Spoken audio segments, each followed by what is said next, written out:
is the way we move it. This is the way we party. Da da bibbidi bum bum. Da da bibbidi bum bum.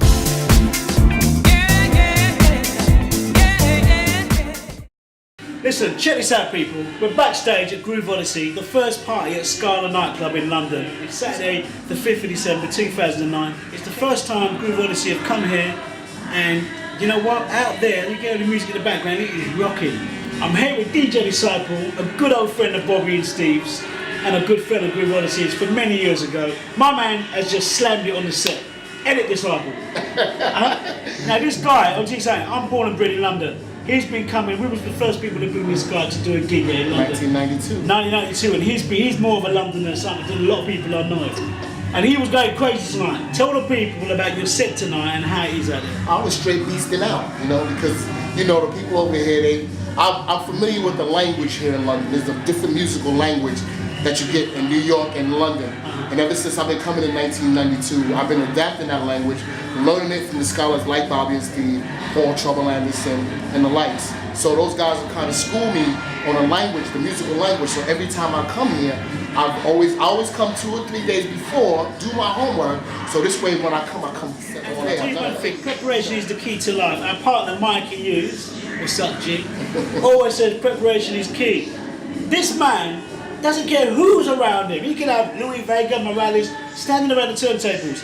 When he's talking about preparation, he's got his A4 paper there with his tracks written out. And some people think, what's he doing that for? It's because he's done his homework. And because he's done his homework, he always slams the gig. But you were saying earlier, the groove in New York... It's a lot more deeper. I mean, we're more into the spinner vibe, Oshun Lade. There's a lot of different vibes you have, like the Timmy Register vibe, the Ian Friday vibe, the Jelly Bean Benitez vibe, Ruben Toro with the classics. So the club scene was coming alive again in New York because it did take a dip. I mean, what's happened is you have a monthly party that goes on in segments, but you have like the Melting Pot monthly, Jelly Beans Feel the Spirit monthly, Ian Friday monthly. But on the weekly end, you have Timmy Registered on the weekdays, and then you have Tony Touch at Sullivan Room on a Sunday every week. These clubs you're talking about, the regulars, what sort of capacity are we looking at? The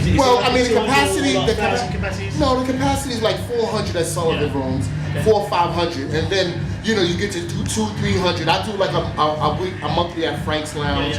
You know, you have smaller venues, and then you have like the 300-400 venues at Langston's Club. But the good thing, what I'm excited about is I'm getting all these emails from New York City saying, oh, there's parties happening there. I'm getting emails from you saying you're doing a gospel night and this and that, and you know, changing things around. But for us back here, it's great because the music, as we know, we were born and bred on, garage music, so you know, it's coming back. But productions, everything's coming strong again, and the whole soulful house music, as far as I'm being Stevenson, you know, we was born and bred on that, and it goes up and down. Now it's just getting peaking again. You know what I mean? Yeah, I mean, you got people in the UK like Sean McCabe doing really brilliant music. There's a lot of UK cats that's a little bit younger, coming up in the game. I'm fresh in the game. You have Mr. V tonight. He's an exciting. When you hear I Can Sing, and all of these things. It's making an addition to what's going on. Yeah. Do you know what I mean? I mean, look at Dennis Ferrer. It's so easy to make music these days. Everyone's trying to do it, but it's good. Dennis Ferrer, I mean, I had a conversation with Mr. V before he went on stage, and we was back in the other room there, backstage, and he said, I didn't even ask him anything. Yeah, man, I'm in competition with Dennis at the moment. He's tuned Hey Hey's big, but you know what? I'm coming with a bigger tune. And he said to me, they have that banter where they're just trying to compete with each other and get to the next level, which is all good. And for many years, Bobby and Steve has been known for creating great parties, wonderful parties that have helped and changed and create. I mean, they made me. But if it wasn't for Garage City, there would be no DJ Disciple. And if it wasn't for, you know, for Bobby and Steve, there would be no Benji Candelario, no Victor Simonelli, no Roger Sanchez. You've had tailored so many people and made so many people's names that it's important for you to stay well. And you know, you're like a legacy in its own. And so without you and your involvement, there wouldn't really be. I respect, you know what I mean, Steve? Like, we're very humble. We do what we do because we do it for the love. We do it because we believed in it, and we still believe in everything else. But this guy was one of the first. Yeah, we brought him over, and he was on our show. We did the show, Kiss FM. But man, what I love, you know, I love interviewing people. I just want to sit back and just chat. No script, just go with the flow. I'll ask Disciple one question. How's it going, Disciple? Well, I got this from this, but we're going to get to the Venetia soon. Let me ask this guy has got so much enthusiasm. It is, you know, about house music.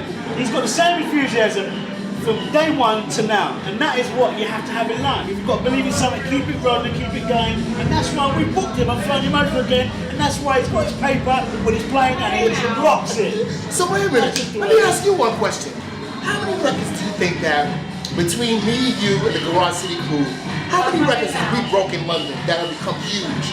And this is the reason why I think, you know, your party's so successful and needed, because we have really broken so many. There would be no Barbara Tucker deep inside. There would be no Follow Me. We broke all of these records, and now we're still doing it. And that's the good thing about it. We're definitely blessed for that. And there's so many records. I remember watching the Tape 3 at the Winter Music Conference when he was just demoed.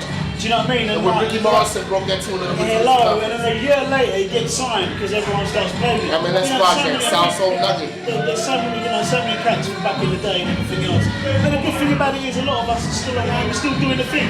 But we shouldn't sit here and talk about like we're has-beens, because we're still rocking it, you know what I mean? Right. It's like, you know, there's 1,000 people out there, we're doing a party here tonight, and it's rocking. Hello. You know what I mean? So it's not about your label. Catch 22 Records, what's coming up? Well, I mean, I'm going, like I said, the musical direction I'm going. I'm doing some more deeper stuff, but I'm working with like a lot of newer cats. I'm really looking for this guy, Sean McCain, athlete man. I'm letting you know right now, I'm in London, I'm coming to Bristol, and I'm hunting you down because you're going to do a remix for me. Because he's a Derry G's boy. Not boy, but Derry G and I did a record a long time ago called Too Far Gone. And the record was remixed by Southern Divine. Right, Southern Divine. And Sean McCain was part of Southern Divine. And he was linked up with Deli G. And Deli G says by the way. But I mean, there's so many players in London. I just want to see more younger British talent come up. I want to see the new guys come through in Garage City. I want to hear these guys. I want to invite them. And you know, it should be invited for them. Definitely. I mean, the Garage City thing will live forever. It hasn't died. It's still there. We're still losing parts. But round about now, it's all about the Groove Odyssey. It's a new brand, but we're rocking, you know what I mean? With our partner Michael Shirt, Michael Hughes, and it's just, we've got the label, you know, we've got things going on again, you know, GrooveOdyssey.com for the releases. So, you know, in London, we've got new cats coming up, you know, Sean McCain, you said, we've got other cats coming up, you know, you've got Mr. V. Mr. V, he's up there now, he's not there, he's there. But is there new people coming up in New York? Is there openings? Of course, there's plenty of them. We got DJ Spider, Cameron, the DJ. Oh my God, Kamala. There are so many. And so many nights. When you think about what Spinner does on a Thursday night at Santos, Louis Vega on a Wednesday, any night of the week there's house music. Every single night there's a deep house night. And so there's always room for newer people coming in. I'm working a lot. I see Mr. Trevor Fox. He's coming up. There's a lot of new guys coming up. And so they're creating their own beats and creating their own music. We have a scene in New York. We have a scene. It's an older scene, but it's a strong scene, very strong. And it's very classic orientated as well. I mean, you know, I've been to New York a few times and they're into it. I mean, you can't... We must bring you back over to come play. Yeah, definitely. We want you to come play. I've played this a few times in New York. That was the first one to have him play. His house and all that, which was actually slamming. GBH. Yeah, man. He's, you know, and the vibe, I mean, tonight, the sample's going back again. The sample's been there since '92.